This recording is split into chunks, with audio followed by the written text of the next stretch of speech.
அலைக்கும் வரஹ்மத்துல்லாஹி வபரகாத்துஹு. நான் வந்து பட்டாணியப்பா தர்ஹா பட்டாணியப்பால இருந்து பேசுறேன். நான் நகராட்சியில வந்து மாமி ஒரு நிமிஷம் இருங்க. நான் நகராட்சிக்கு வந்து டைரக்டா வந்தேன். இந்த தண்ணி வந்து 24 ஹவர்ஸ் 1 ஹவர் 2 ஹவர் இல்ல 24 மணி நேரம் இங்க தண்ணி ஓடுது. எல்லாமே நாத்தம் தான். சரியா? நான் முனிசிபாலிட்டிக்கு வந்து சொல்லும்போது முனிசிபாலிட்டி என்ன சொல்றிய, மனு எழுதி கொடுங்க.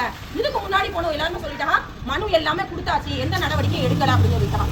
இப்போ நீங்க என்ன செய்யணும் அப்படின்னா, அந்த தண்ணி தம்பி அப்படியே காட்டு. இது வந்து எங்க சந்து. சரியா? இது எங்களோட முடுக்கு. இது ஃபுல்லா மூத்தர தண்ணி தான். பாருங்க அப்படியே. இல்ல தம்பி அப்படியே காட்டு. இங்க பாருங்க, இங்க வர ஓடுது. இப்போ நான் என் சந்துக்குள்ள போறதுக்கு இந்த தண்ணியை மிதிச்சுட்டு என் சந்துக்குள்ள போகணும். நான் மட்டும் இல்ல, இது எத்தனையோ மக்கள் கம்ப்ளைண்ட் ஆகும் முனிசிபாலிட்டியில. நீங்க எந்த நடவடிக்கை எடுக்கிற மாதிரி இல்ல. நீங்க முதல்ல முனிசிபாலிட்டியை இடிச்சு கட்டுறதுக்கு முன்னாடி ரோடுல மக்களுக்கு சரி பண்ணி கொடுங்க. புரியுதா? மூத்தர தண்ணி இந்த இருக்குது. எல்லா பக்கத்துல இருக்கிற அத்தனை பேரு கம்ப்ளைண்ட். பேசாத ஆள் இல்ல. பக்கத்துல வந்து இது இருக்குது. என்ன இருக்குது? பள்ளிவாசல் இருக்குது. நாங்க தொழுவ போக முடியாது. இந்த நாட்டத்துக்குள்ள மிதிச்சுட்டு தான் நாங்க தொழுவ போனோம். இந்த வீடியோவை நீங்க எல்லாரும் வந்து நகராட்சிக்கு ஷேர் பண்ணி விடுங்க. நீங்க இமிடியேட்டா ஆக்ஷன் எடுத்தாங்க நகராட்சியில. ஏன்னா 1-2 ஆள்க இல்ல, அத்தனை பேர் அந்த அம்மா கிட்ட போய் சொன்னாச்சு. சுபுல நான் மதுரைக்கு ஷூட்டுக்கு போறேன், அப்பவும் தண்ணி ஓடுது. அதுக்கடுத்து இப்ப பகல் இப்ப வர இப்பவும் தண்ணி ஓடுது. அப்ப இதுக்கு என்ன செய்ய முடியும்? நீங்க நகராட்சி இமிடியேட்டா, இப்ப நான் இங்க பட்டாணிப்பாளையம் இந்த பேசுறேன், நீங்க உடனே வரணும், வந்து இதுக்கு முடிவு கட்டணும். தம்பி அப்படியே காட்டு, அப்படியே காட்டு. இந்த தண்ணியை பாருங்க, இங்க இருந்து நடு ரோடு அங்க வர போகுது. இங்க இப்படி கொண்டு போ தம்பி. அங்க பாருங்க, தெரியுதா உங்களுக்கு? அது தூம்ப காட்டு தம்பி. இங்க இருந்து ஓடி 24 நேரம் அப்படியே திரும்ப தம்பி. நான் வந்து மணி எழுதி கொடுக்குறதுக்கும் இந்த வேலையை நான் அலைய முடியாது. பொது சேவை நான் செஞ்சுட்டு முடியாது. நகராட்சியில் உள்ள நீங்க தான் செய்யணும். உடனே நீங்க பட்டாணிப்பா தர்ஹா பக்கம் வரணும்.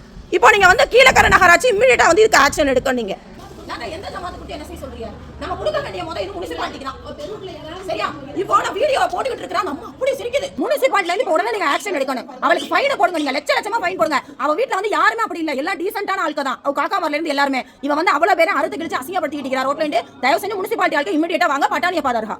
இந்த வீடியோவை அகைன் ரீஅப்லோட் பண்றது காரணம் என்னன்னு பாத்தீங்கன்னா, நான் ஆல்ரெடி சொல்லியிருப்பேன், உங்க வீட்டில் நிறைய நல்ல உள்ளங்கள் இருக்கிறாங்க அப்படிங்கிறது, இந்த மாதிரிலாம் பண்ண மாட்டாங்கன்னு. ஸோ அவங்க ஃபோன் போட்டு ரெக்வஸ்ட்டாக அவங்க பண்ணதெல்லாம் தப்பு தான், ஸோ மன்னிச்சுக்கங்க அப்படின்னு சொன்னாலும் நம்ம அந்த வீடியோஸ் எல்லாத்தையுமே ரிமூவ் பண்ணோம். எனக்கு வந்து யாரையும் கேவலப்படுத்தணும் அப்படிங்கிற நோக்கம் கிடையாது. நான் தண்ணியை தான் வீடியோ எடுத்துட்டு இருந்தா, வாலண்டரியா அசிங்கமான பேச்சுகள் ஏச்சு பேச்சுகள் வந்து என்னையும் வீடியோ எடுத்து போடு அப்படின்னு சொல்லி வந்தது அந்த அம்மா தான். ஸோ அதனால தான் நம்ம எடுக்க வேண்டிய சூழ்நிலை வந்து இப்போ நான் ரீஅப்லோட் பண்றதுக்கு காரணம் என்னன்னு பாத்தீங்கன்னா, முனிசிபாலிட்டில இருந்து நிச்சயமா இதுக்கு நடவடிக்கை எடுத்தாலும் நாளைக்குள்ளே இங்க எல்லாருக்குமே சரி பண்ணிட்டாங்க. அது மட்டும் இல்லாமல் கீழக்கரையில் ரீசெண்டாக வீடியோ பார்த்தோம், 2 தரப்பினருக்கிடையே வாக்குவாதம் ஏற்பட்டது, அடிப்படை சண்டையா போனதுலாம். ஏன்னா நகராட்சி நம்ம இடிச்சு கட்டணும் ஒரு தரப்பு சொல்றதா, ஒரு தரப்பு அவுட்டர்ல போக சொல்றதாவும் அந்த மாதிரி பிரச்சனைகள் வந்துச்சு. அது இப்போ எங்களை கேட்டால் முக்கியம் இல்லை, ஏன்னா இப்போதைக்கு நகராட்சி இருக்குது. இன்னொன்று நீங்க இடிச்சு கட்டுறதா அது உங்களோட தனிப்பட்ட விஷயம், அது பண்ணுங்க. அதுக்கு முன்னாடி எங்களுக்கு இந்த பட்டாணியப்பால ஒரே ஒரு பாதை தான், எல்லா மக்களும் செல்லக்கூடிய வழி இதுதான். ஸோ முனிசிபாலிட்டி இதுக்குண்டான நடவடிக்கை இது வரைக்குமே, இது பல வருஷமா ஓடிக்கிட்டு இருக்குது, இது வரைக்குமே முனிசிபாலிட்டி எந்த ஒரு நடவடிக்கையுமே எடுக்கல. எங்களுக்கு சுகாதாரம் ரொம்ப முக்கியம். ஸோ பட்டாணியப்பா தர்ஹால இதை நாளைக்கு நீங்க சரி செஞ்சு தரணும் அப்படிங்கிறதுக்காக இந்த வீடியோவை நான் ரீஅப்லோடும் பண்ணியிருக்கிறேன். ஸோ சீக்கிரமா சரி செஞ்சு கொடுத்துருங்க. அஸ்ஸலாமு அலைக்கும் வரஹ்மத்துல்லாஹி வபரகாத்துஹு.